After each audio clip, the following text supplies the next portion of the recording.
On the broadcast tonight, a group of South Korean lawmakers returned from their visit across the fortified border into North Korea for an on-site inspection of a jointly run industrial park. What kinds of changes will it bring? Korea's monthly industrial output dropped by the sharpest pace in 6 months in September, far missing expectations and suggesting that the nation's economic recovery has yet to get fully underway. And by-elections for 2 vacant parliamentary seats are underway in this country. Although small in scale, the results will be a litmus test for the Park administration. This is Early Edition at 6.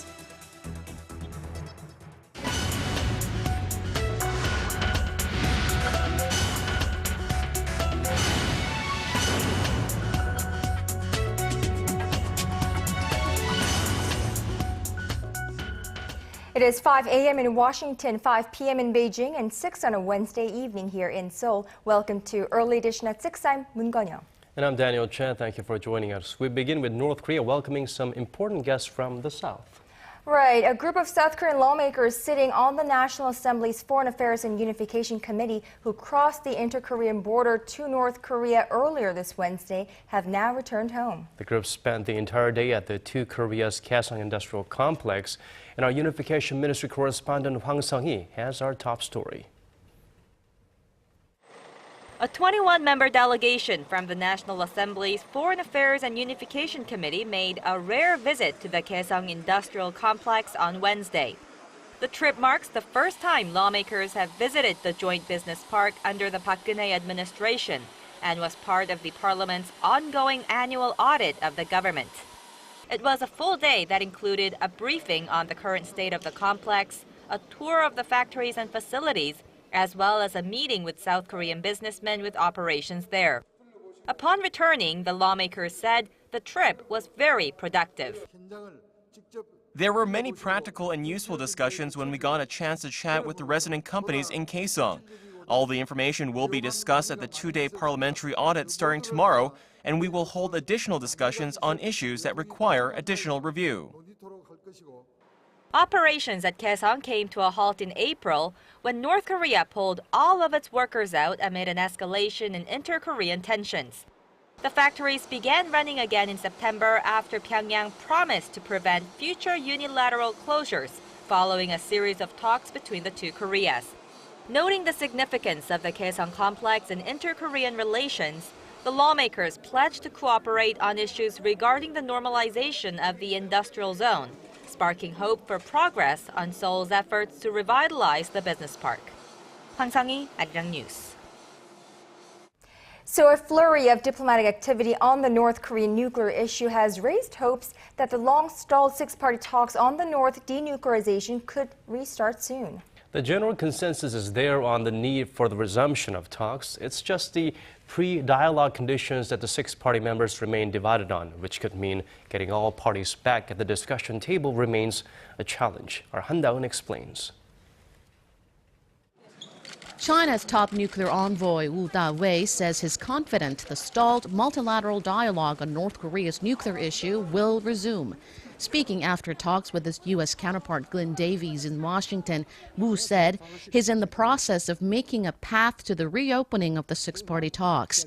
He also said Beijing and Washington are working hard to bring Pyongyang back to the negotiating table. China's efforts have raised hopes the 6 nations involved in the talks, the 2 Koreas, China, the U.S., Japan, and Russia, will come together for the first time since late 2008. But it won't be all smooth sailing as the U.S. and North Korea are sticking to their own preconditions for re-engaging in the talks. Washington first wants to see clear and verifiable steps North Korea is denuclearizing. U.S. Secretary of State John Kerry is urging the North to comply with international nuclear non-proliferation guidelines. And I will say that it is not words alone as we call on North Korea to comply with its international obligations. We need to move forward. We need to see how North Korea will respond. The U.S. also says dismantling the North's nuclear program should be the core agenda of the talks. Pyongyang is unwilling to make the first steps in denuclearizing before the talks resume, also demanding other political and economic issues be discussed. Experts say North Korea is attempting to link the nuclear talks with other issues, such as the lifting of sanctions. The outcome of the talks between Woo Da-wei and Glyn Davies will be unveiled soon. It remains to be seen if China can satisfy both the U.S. and North Korea as the single most important mediator between the two sides. 한다은, Arirang News. So last month, it was firing off threats of war and canceling scheduled family reunions. This month, it has allowed a first-ever visit by a group of South Korean lawmakers to an inter-Korean industrial park and sent back 6 South Koreans who had been detained in the north. And we're talking about North Korea, of course, and whatever the case may have been over the past few months or decades even, what the reclusive state seems to be doing these days is extending an olive branch to Seoul. So what can we make out of the recent overtures? Well, joining us live in the studio to help us make sense out of all these is Dr. Kim Tae-woo, Kim Choi-woo, Senior Research Fellow at the Korea Institute for Defense Analysis. Dr. Kim, welcome to the program. Good to be here. Now, so all these things of what seems to be an olive branch from North Korea in recent days, what can we make out of this? Yes, indeed. Today's South Korean lawmakers' visit to Gaeseong Industrial Complex is very significant in terms of they open up to the even politicians to the very significant side. On top of that, like we are talking, they've achieved a certain level of media splash, which leads to the kind of the new perceptions or wishful thinking. Oh, what if North Korea's real intention is pretty good? But the overall strategic setting is quite unfavorable to the international community. The reason is the North Korean nuclear strength is growing, even in the international isolation. So Kim Jong-un's arguments about the so-called dual pursuit of nuclear capacity and economic development has certain strategic attitude toward the nuclear side. But the economic side, they are very crunching, particularly hard currencies. So that desperate need international investment, even South Korea's full support, hard currency support toward North Korea. But it's unlikely. Park Geun-hye government is quite different. They know how to deal with North Korea's real intentions and intentionalness. That's why they're trying to step by step. Once you give us sincerity with actions, that's why this is one of the actions. Okay, within the level of not losing their faith, into the international society, they are trying to a little bit open up their doors. So we are squeezing to that door, and so we are. The overall is significant, but it's too early to give a perception. Oh, they are handing over olive branch. Depends on which kind of olive branch. North Korean version is not typical olive branch. So it could be a rotten olive branch that not could rotten, be but it's changeable. Changeable, right? They could switch anytime. One thing we know clearly about North Korea is that they can be quite bipolar. They also are in dire need of foreign investments, and they're really going all out to try and do that. That's why, although they're difficult, Park Geun-hye administration was able to play hardball and win some of those games. Still, even though you mentioned that their intentions are not clear, clearly letting the world know or sort of globalizing the Gaeseong Industrial Complex is certainly an advantage to South Korean side, right? So I think from the Kim Il-sung and Kim Jong-un and to even Kim Jong-il and Kim Jong-un's 3 consecutive generations, one common theme is how to get the international attention. They are always on the stage. They know how to deal with international community through the media splash and their version of propaganda stuff.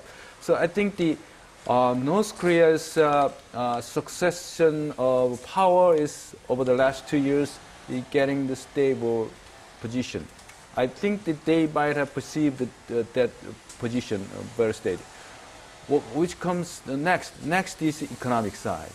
So I think overall, China's factor is very important in understanding in this change of setting, because China is supporting fuel and food and all economic side, China demanding to the South Korean, even to the United States, why don't we get together and discuss everything about North Korea?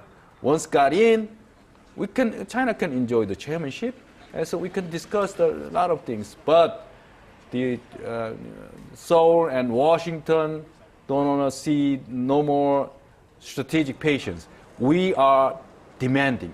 This is, I would like to terminate a new term, strategic demanding, which means sincerity. Right. Of course, we can never be too sure about North Korea. That's one thing to be sure. Just a few days ago, we saw new satellite imagery showing that North Korea was making new tunnel entrances at its nuclear test site. Now, could this be a sign that North Korea is pressing on with its nuclear weapons program? Let's think about assessment over the last 10 or 20 years of history. They're giving us kind of all the signs and identifiable, verifiable signs, tunnel diggings and setting up Dongchangni site and missile firing, all the stuff. They are, kind of, in a sense, blackmailing international society. So we are about to act to the so-called provocations. So why don't we get together? They are demanding us. So I think the new tunnel gathering is very significant. So that's why it is related to the so-called satellite launch arguments, because they argue the long-range ballistic missile testing as the, satellite launch as a commercial satellites. Commercial satellites, which means with that, what's the next? Nuclear test. Forced nuclear test is a very serious thing. Okay, well, we've heard that countries like US and China, they're really aggressively pushing towards holding or resuming the six-party talks. And also we see responses from Pyongyang, North Korea immediately responding, saying they're willing to meet the rest of the world halfway, but they want to keep their nuclear weapons. So how plausible is this approach, and do you think there could be a way out of this crisis? So my understanding is it's very hard to solve the problem, but China is still very influential, prodding and pushing, hammer in a sense. So I think strategically speaking, we want to buy China's influence while persuading the United States to the certain level to get together. But see, with the sincerity proving from the Pyongyang, so I think the action-reaction or co-orientational thing is very important. Particularly, even I would like to point out Japan's willing support for the trilateral cooperation among Seoul, Tokyo, and Washington is very important. So I think instead of a Cold War style of confrontation, on the one hand, China's willingness to solve this denuclearization of North Korea, and the United States' flexible or hot burner mindset back again, instead of putting North Korea back burner, why don't we get to the front page, of this news chapter? I think we can solve this problem with the Park Geun-hye's very steadfast, principle-based approach. But we don't want to see the implosion or explosion of North Korean regime. So Northeast Asia is the focal point of international, not only for this region, for the international community, peace and stability. It goes very well, it dances very well with Beijing's arguments. All right, so it seems like a meticulous coordination between the parties need to be there in order to solve this North Korea's nuclear crisis. Dr. Kim Cheol-woo, Senior Research Fellow at the Korea Institute for Defense Analysis, thank you so much for speaking to us tonight. My pleasure.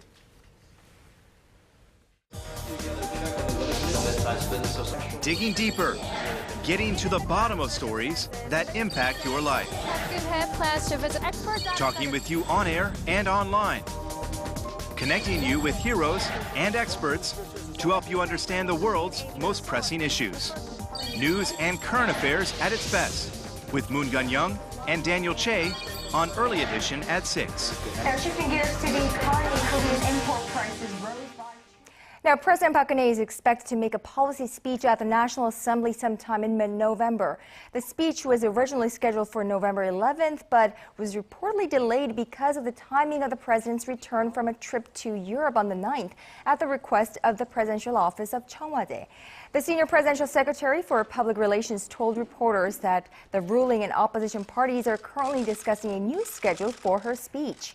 A presidential policy speech usually focuses on the budget for the coming year, but this year, with the ruling and opposition parties still divided on a controversial probe into allegations that the intelligence agency meddled in the December presidential election, there is growing speculation that President Park might include political topics in the speech as well. Well, Wednesday was an election day for two parts of the nation with vacant parliamentary seats. Both regions, the Hwasong-A district in Gyeonggi province and the South Pohang-Ulrung Island district in North Gyeongsang province, are considered traditional strongholds of the ruling Saenuri party. The outcome of today's elections, though small in scale, is expected to reflect public sentiment about a major election scandal surrounding the spy agency, which has widened into a debate about the legitimacy of last year's presidential election. The polls will close at 8 p.m. and preliminary results should emerge at about 10 p.m. Korea time.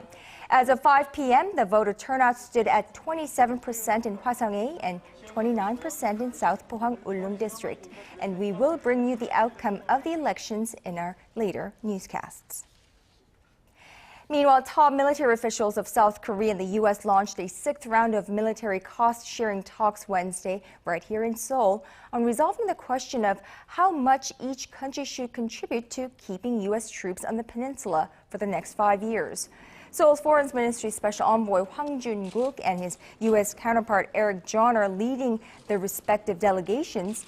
The exact amount of defense cost sharing and finding ways to improve the current system for monitoring each side's spending will headline the discussions. Now, Seoul has put aside some $820 million for its share of the burden for 2014, while the U.S. is requesting at least $940 million. The two sides have been unable to narrow their differences in 5 rounds of talks since July. Moving on to other stories, Korea's industrial output saw its biggest drop in 6 months in September when the nation's car makers were hit by a strike. But the fall is seen as a blip, not a significant backpedaling in the path to recovery. Our Hwang Ji has this story. It was a reminder that the country's still feeble economic recovery could be derailed by an unforeseen shock. Statistics Korea said Wednesday that the nation's industrial output dropped 2.1% in September from the previous month, the sharpest pace of contraction in 6 months.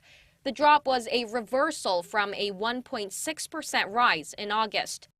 The statistics agency, however, attributed the fall to partial strikes by unionized workers at local automakers Hyundai Motor and Kia Motors, and added that without that factor, the nation's industrial output would have expanded for the month of September as well. Economists agree that the drop in output does not indicate a major setback for the Korean economy. Overall, the numbers show that the Korean economy is on the path to recovery after sluggish growth over the past 2 years. But it's still hard to say the recovery is at full strength. The output of services sector that is driven by domestic demand kept improving last month, gaining by 0.3% from August. Despite the worse than expected output data, the central bank said last week that the nation's gross domestic product grew 3.3% in the July to September period, from a year earlier, the first time it has topped 3% since the end of 2011. On a brighter note, the central bank survey showed Wednesday that Korean manufacturers' confidence rose to a 16-month high in October based on their assessment of the business outlook for the coming months. Hwang Ji-hye, Arirang News. Korea's IT exports are growing at a fast pace, with the amount in the first 9 months of the year reaching nearly $100 billion. That's up more than 9% from the same period last year and compares to the 1.3% growth of all exports in the same period, according to the Institute for International Trade on Wednesday. Exports of semiconductors, telecommunications devices, and printed circuit boards rose by the biggest margin. Most shipments were headed to countries like China, Vietnam, and Hong Kong, while shipments to the United States and Japan were on the decline. Using design policies to better foster a creative economy. This idea is gaining more recognition in recent days, and our Itaeo tells us how design is about to become the driver of a creative and sustainable future. Samsung, Apple, Google, Kia. Do these companies ring a bell? They should, as they are some of the most widely recognized companies in the world today. And what do they all have in common besides their obvious success? They are all brands with a fiercely loyal customer base. And the reason for that is design. Enter the World Design Policy Forum 2013 that was recently held in downtown Seoul, bringing together global experts to discuss how Korea can move forward into this new renaissance period of intellectual property development, where creativity leads to economic value. Right now, Korea is largely skill-based or product-based, and the World Design Policy Forum is being held to set a new direction for design policies. What are the new design values that will help lead the future in this very volatile social environment? How can design policy on a national level help to pursue the growth of the industry? These are just some of the questions being contemplated here by experts gathered from all across the globe. Professor Nick Leon is the head of service design at the Royal College of Art in the UK, and he says the impact of design, in fact, can be seen in our everyday lives. You've bought transport services in order to get here. You've enjoyed the benefit of public services that have made the streets safe. All the things that you have done are service related. So when we talk about design just being about shaping the form of objects, I think design is much more about shaping the form of our society. And that's where designers are wanting to play. Recent data shows investing in design brings in 3 times the revenue compared to investing in R&D and creates more jobs than other industries as well. For every $1 million invested, it creates nearly 14 jobs, followed by the auto industry at 10, and finally the semiconductor industry at 4.5. However, experts agree that more needs to be done by the Korean government to better nurture ideas and establish a design infrastructure. Lee Tae-ho, Arirang News.